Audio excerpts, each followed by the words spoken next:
우리가 반복하면 떠오르는 이미지가 있습니다. 지루함, 답답함, 지겨움. 그런데 이것은 반복의 힘을 몰라서 하는 얘기입니다. 반복은 그러기에 진정 고수들의 숨은 힘입니다. 반복에는 성장의 열쇠가 담겨 있는데 단단한 기본기가 다져지고 탁월함으로 가는 길, 그리고 믿음의 반복은 바위를 뚫고 골리앗을 무너뜨리고 하나님과 내가 하나 되어가는 그러한 귀한 신비의 기적이 여기서 일어나게 됩니다. 오늘 본문은 상번제란 무엇인가, 그리고 상번제의 현대적 의미, 이 두 가지를 중심으로 매일 드리는 예배의 의미, 그리고 그것은 무엇을 의미하는가, 이에 대한 말씀을 증거하려고 합니다. 자, 첫 번째로 매일 드리는 상번제란 무엇인가 라는 것입니다. 오늘 본문이 그에 대한 이야기인데 다시 한번 본문 출애굽기 29장 38절을 읽겠습니다. 내가 제단 위에 드릴 것은 이러하니라. 매일 1년 된 어린 양 2마리니 한 어린 양은 아침에 드리고 한 어린 양은 저녁에 드릴지며. 자, 번제 얘기를 하는데 매일 아침과 저녁으로 양 드리면서 번제, 제사, 예배를 드리는 것이 있다고 하는 겁니다. 이 번제에는 두 종류가 있는데 제사장이 아침 저녁으로 드리는 이른바 상번제라는 것과 일반 백성들이 개인적으로 죄사함 받기 위해 드리는 일반 번제가 있습니다. 오늘 번제는 상번제인데 매일 1년 된 어린 양 2마리를 아침 저녁으로 드리는 겁니다. 이 상번제를 히브리어로 올라 타미드라고 합니다. 올라는 번제를 의미하는데 제물을 태운 연기가 하느님께 올라가는 것, 완전히 태워서 드리는 제사. 그래서 이 올라를 한국어에서는 번제라고 번역했습니다. 그리고 타미드는 계속해서라는 뜻이 있습니다. 그래서 이것을 항상 상자, 상으로 번역해서 상번제, 다시 말해서 매일 아침 저녁으로 드리는, 계속해서 드리는 번제를 의미합니다. 이것이 성경에 나옵니다. 번제는 완전히 태우는 제사입니다. 다른 제사들은 제사장의 몫이 있어요. 제물을 가지고 오면. 그리고 자기가 갖고 가는 것도 있습니다. 그런데 번제는 모든 것을 태워버립니다. 하나님 앞에 완전히 태워, 내 자아를 태워 순종의 종으로 살겠습니다. 내 속에 더러운 것을 다 태워 하나님의 거룩함 속에 살기를 원합니다. 라는 것이 번제의 의미이죠. 그런데 이 번제를 매일 아침 저녁으로 드리라고 합니다.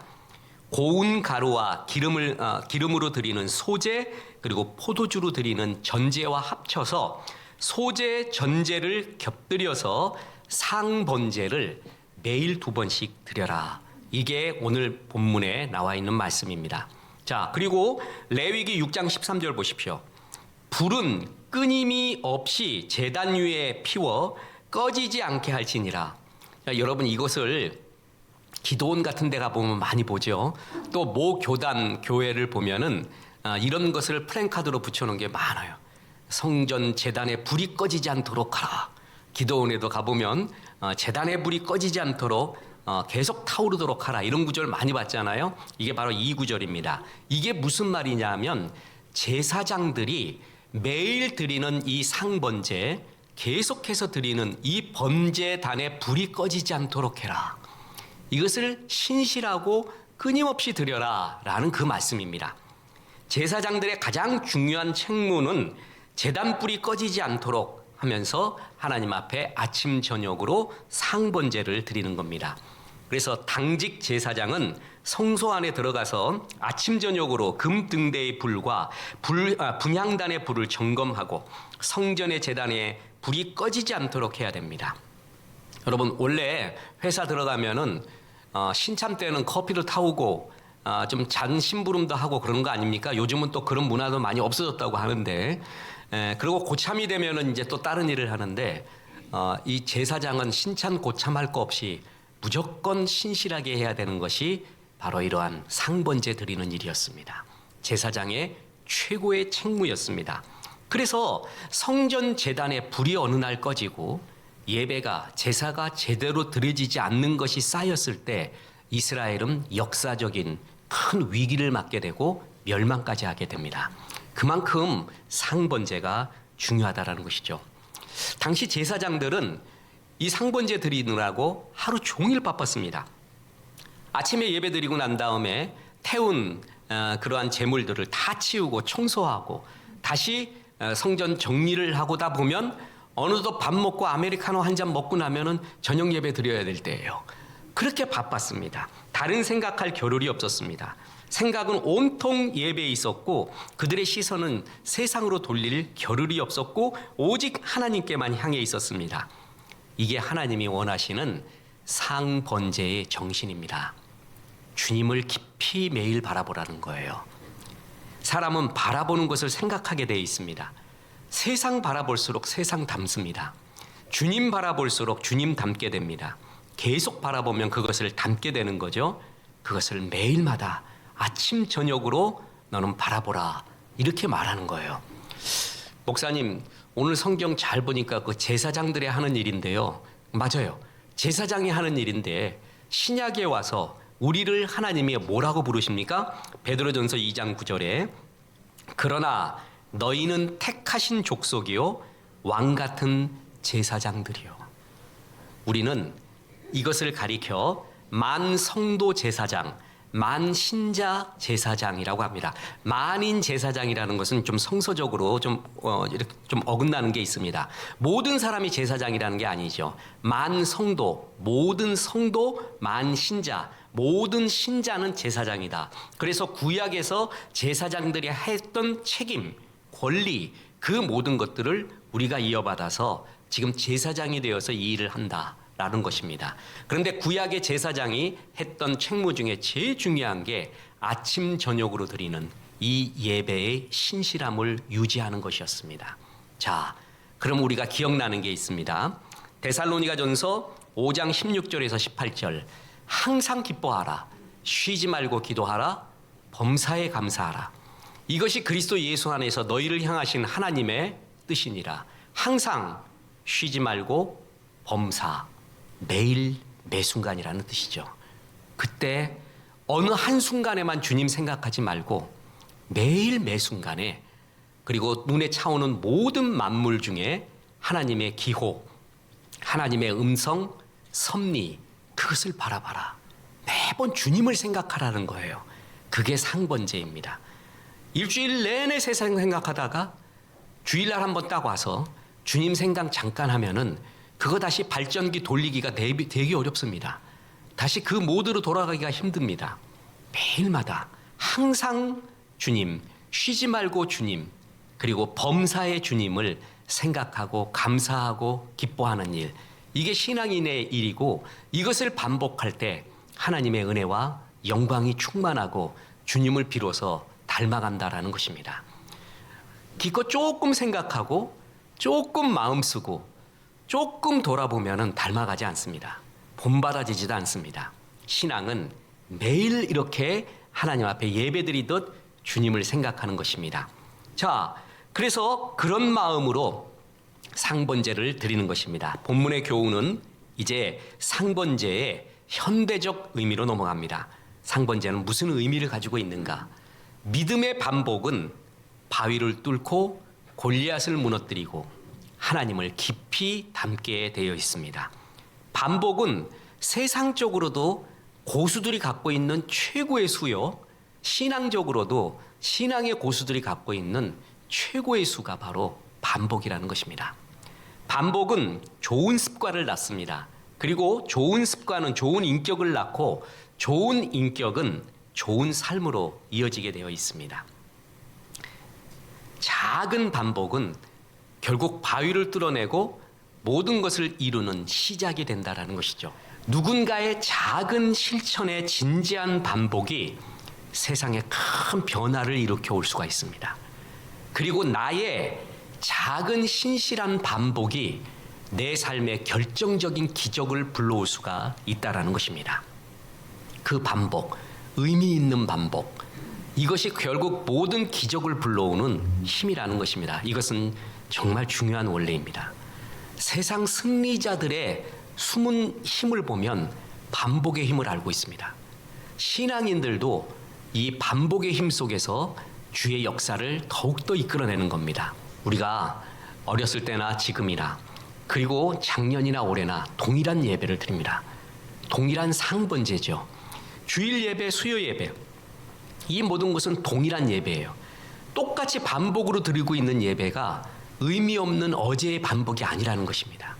분명히 하나님의 뜻을 이루기 위한 한 걸음 더 가까이 가고 있는 그러한 반복된 예배라는 것입니다. 명인들은 부단한 반복의 결과입니다. 꾸준히 반복하는 인내 속에 명인, 명장이 된다라는 것입니다. 기회가 뭐냐 하면은 단순 반복을 해온 마지막 순간, 그것이 기회라는 것입니다. 그래서 고수는 기회가 왔을 때 단칼로 승부를 봅니다.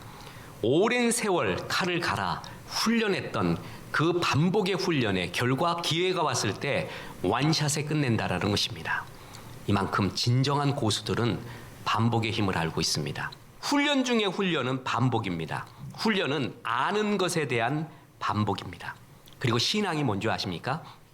꾸준한 반복되는 예배, 반복되는 기도, 반복되는 찬양을 통과하는 겁니다. 그게 신앙의 내공이에요. 그랬을 때 진정한 신앙의 고수가 되는 겁니다. 자, 보십시오. 마태복음 26장 44절.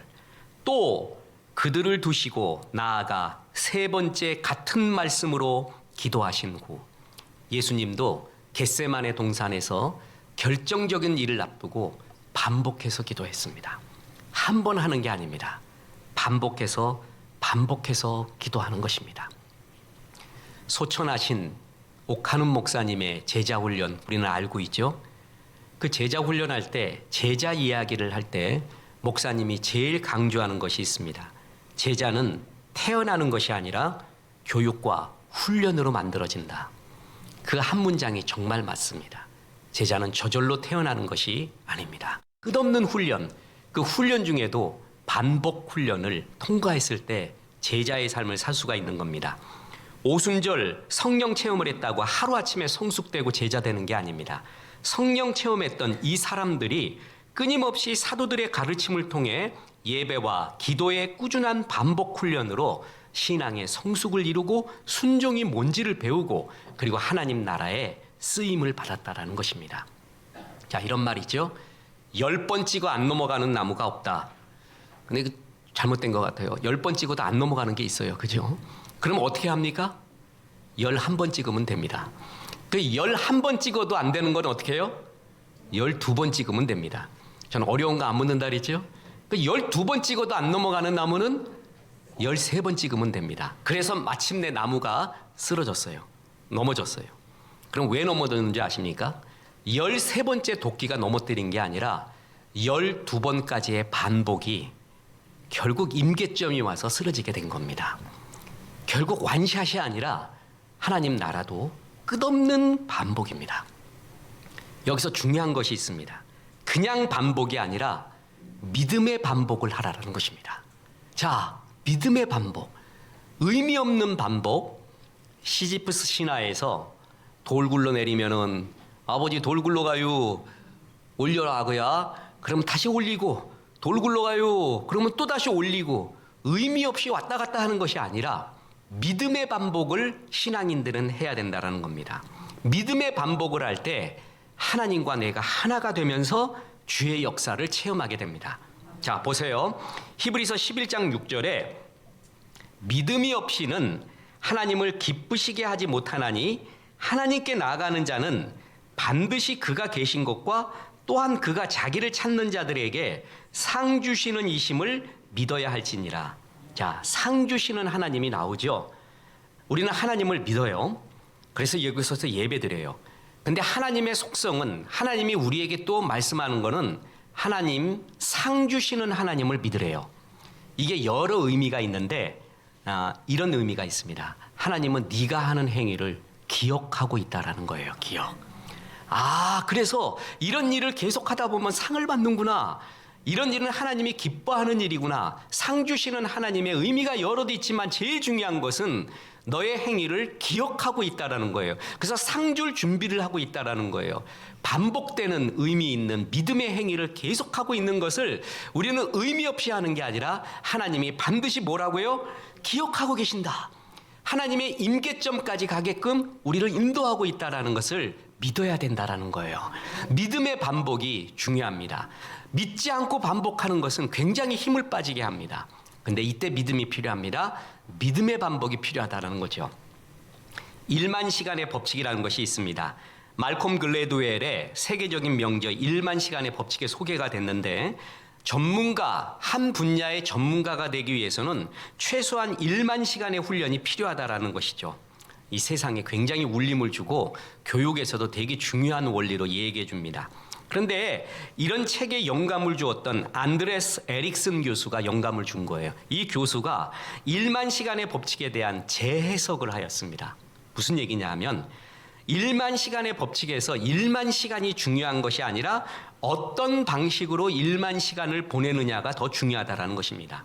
그러면서 의식적 연습이 의식적인 1만 시간이 중요하다. 아무 생각 없이 살면 머슴살이 3년 하고도 주인 성도 모른다는 말이 있습니다. 무관심하면은 시집살이 3년 하고도 시어머니 이름도 모른다는 말이 있어요. 밤새도록 울고 누가 죽었냐 그러고 그래요. 아무 관심 없으면 말이에요. 관심 없이 의미 없는 반복을 하다 보면은 의미 없게 살게 되는 거예요. 의미 있는 반복, 소망을 가진 반복, 믿음의 반복을 해야 된다는 거예요. 하나님은 상 주시는 하나님이다. 내가 지금 은혜 받지 못하고 지금 별 가능 없더라도 나는 끝까지 간다. 스카펙 박사가 아직도 가야 할 길이라는 유명한 세계적인 명절을 했잖아요. 나는 아직도 그래도 예배 드려야 될 길, 그래도 기도해야 될 길이 남아있다. 끝없이 반복하는 거예요. 믿음으로.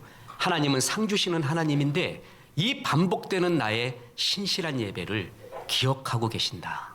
이것을 믿어야 됩니다. 보십시오. 그랬을 때 고넬료 이야기 많이 해주지 않습니까? 이방인 고넬료가 베드로를 만나서 그 집안이 주의 영광이 가득 임하는 영광을 체험하게 됩니다. 그 전에 무슨 구절이 있죠? 그가 항상 습관적으로 끝없이 기도하고 가족과 함께 기도하고 끝없이 구제했습니다. 그랬더니 천사가 그런 말 했잖아요. 네 기도와 구제가 하나님 앞에 상달된 바 되어 기억돼서 이제 터지는 임계점에 이르렀다는 거예요. 우리의 반복되는 행위는 절대 날아가는 게 아닙니다. 하나님이 기억하고 있습니다. 반드시 기억하고 있어요. 그래서 우리는 그걸 믿으며 반복을 더욱더 하는 거예요.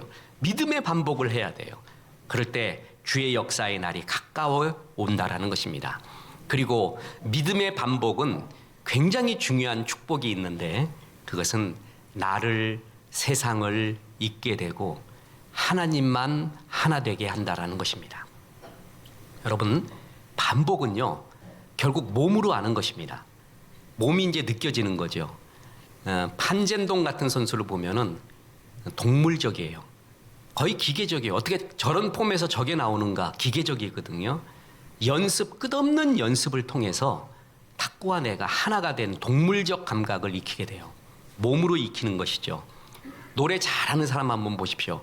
아마추어가 부르면은 그냥 틀리지 않아야 될 텐데, 삑사리 나지 않아야 될 텐데, 목소리 꺾이지 않아야 될 텐데, 그 불안해갖고 듣는 사람도 불안해 죽겠어요. 고수의 경지는 뭐냐면 그것과 내가 하나가 되어 있어요. 그러니까 몸으로 영혼으로 그냥 하나가 돼서 하는 거예요. 하나가 돼서. 이게 고수의 경지거든요. 신앙생활도 그렇습니다. 고수의 경지에 오르잖아요. 그러면 하나님과 하나님 말씀과 그냥 하나가 돼 있어요. 예를 들어 보면 야고보서 5장 13절에 너희가 괴로울 때 고난당할 때는 기도하고 그리고 즐거울 때는 찬양하라 그랬잖아요. 그래서 고난이 왔어요.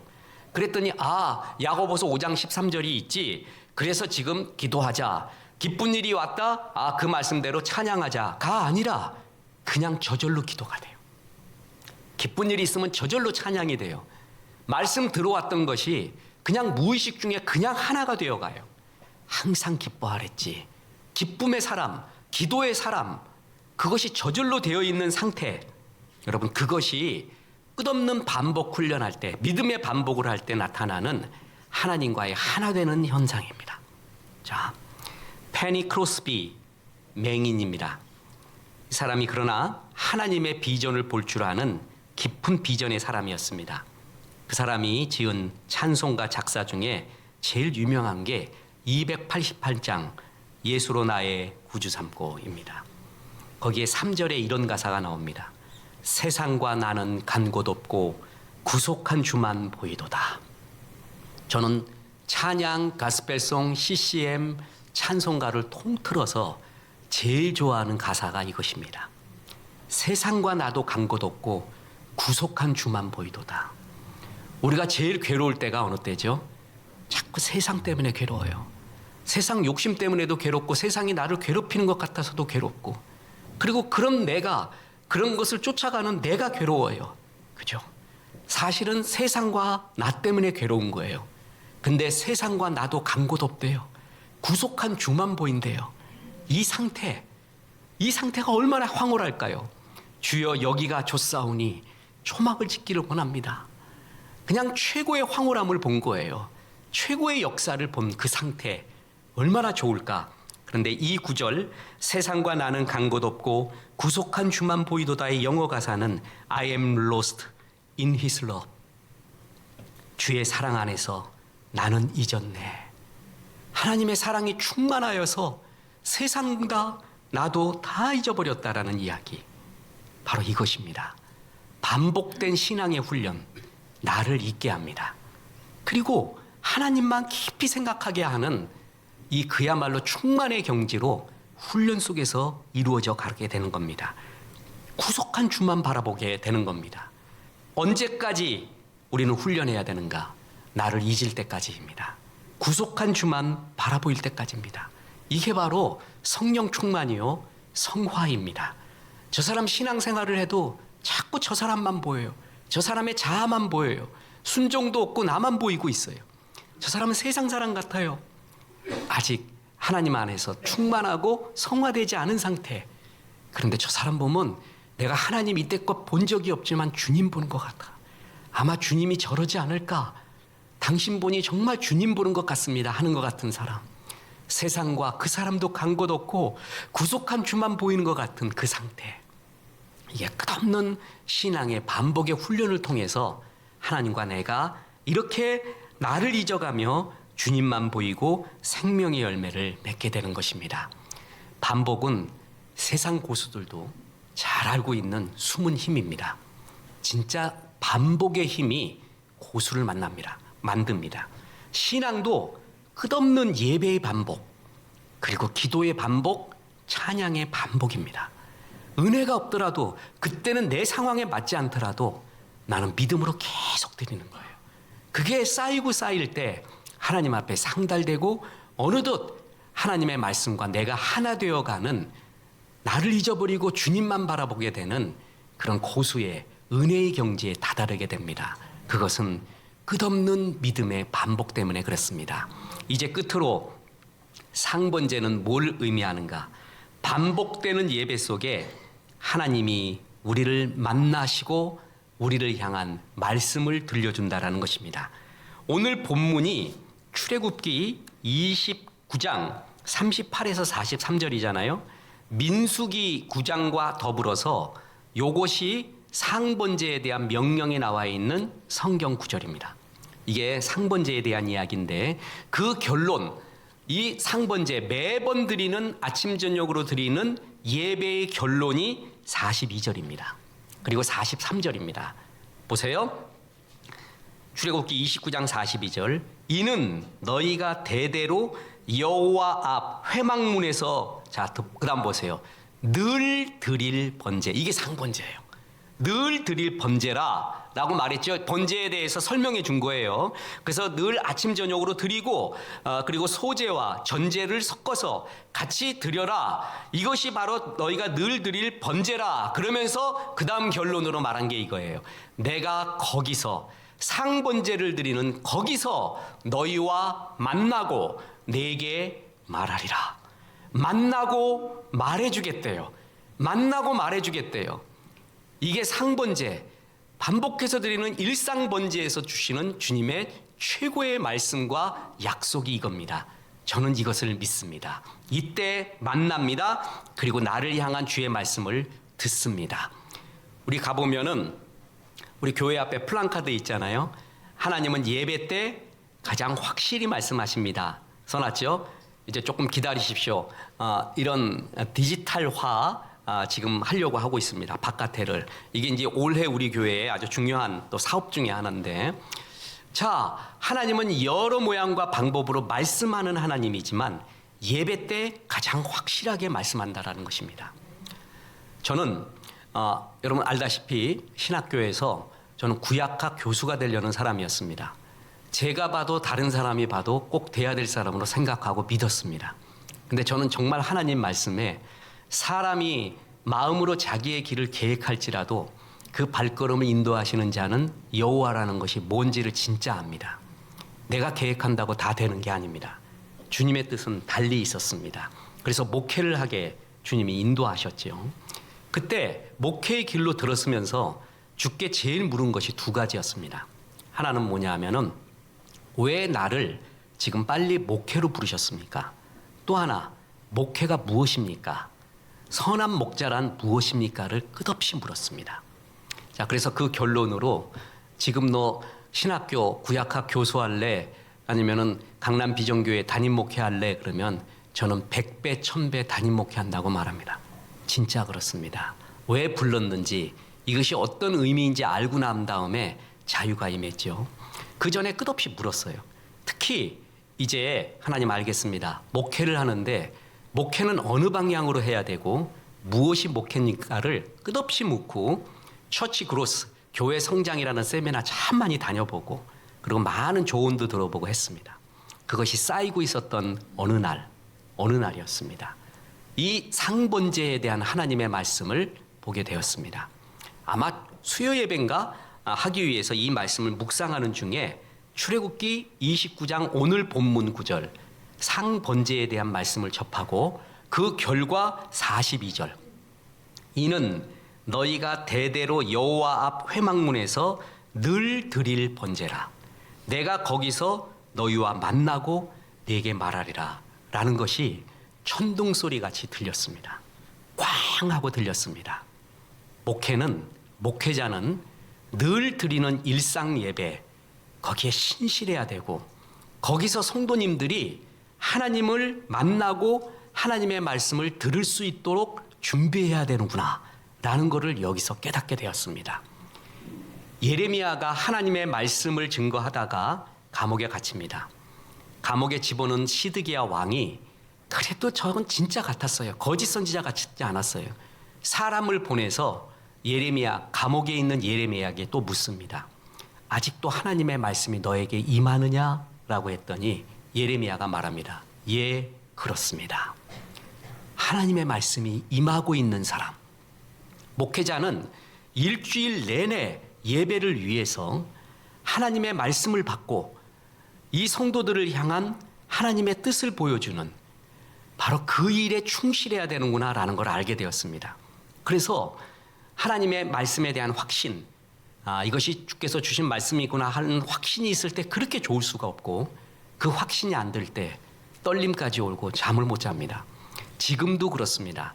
얼마를 목회를 했는지 지금 잘 모르겠는데 꽤 오래 했는데 지금도 토요일 날은 거의 한 3시간 잡니다. 3시간. 이게 말씀이 맞는가 틀리는가 이 말씀이 뭔가 이거 정말 하나님의 은혜가 있는가 막 그렇게 옵니다. 그래서 목회는 이거구나라는 걸 알았습니다. 이게 제사장들이 해야 되는 일이구나. 이것을 끝없이 반복하는 걸 통과해야 되는구나. 만약에 여기서 딴 생각을 하기 시작해요. 어떻게 하든 돈 좀 보냐, 어떻게 해야 좀 뽀대나게 이름 좀 날리느냐, 뭐 하느냐 이 생각으로 벗겨지잖아요. 그때부터 타락이 시작이 됩니다. 상번제가 그걸 의미합니다. 제사장들아, 하나님만 생각하라. 예배만 생각하고 성도들을 섬길 것만 생각하라. 그러면서 계속 하나님께 집중하라는 거예요. 그런 의미에서 목회자의 이런 직분은 너무 좋은 것 같습니다. 계속 주의 말씀, 책, 그리고 글 쓰고 거의 매일 그러는 것 같습니다. 매일 그 생각만 하는 것 같습니다. 얼마나 좋습니까? 그래서 하나님 앞에 최상의 예배를 드리고 성도들이 늘상 드리는 주일 예배인데, 늘상 하는 예배인데 거기서 하나님을 만나고 하나님이 내게 주신 말씀을 듣고, 이것이 신앙생활이고 이것이 하나님께 청령 충만한 성화의 길이라는 거예요. 이 말씀을 받고 난 다음에 얼마나 좋았는지 춤을 출 것 같았습니다. 그리고 난 다음에 욕심을 하나 더 부렸습니다. 뭐냐면은 하나님 도장 찍어 주십시오 라고 기도했습니다. 여러분, 어떤 고민하는 일이 있잖아요. 그런 것은 제일 확실하게 주의 음성 듣는 건 예배 때입니다. 예배 때 내가 고민하고 있는 것을 그대로 풀어주시는 주의 말씀이 임할 때가 있어요. 문 밖에 서서 두드리노니 꼭 나한테 듣는 말 같이 두드리는 말씀이 있어요. 그럼 그 말씀에 아멘 하세요.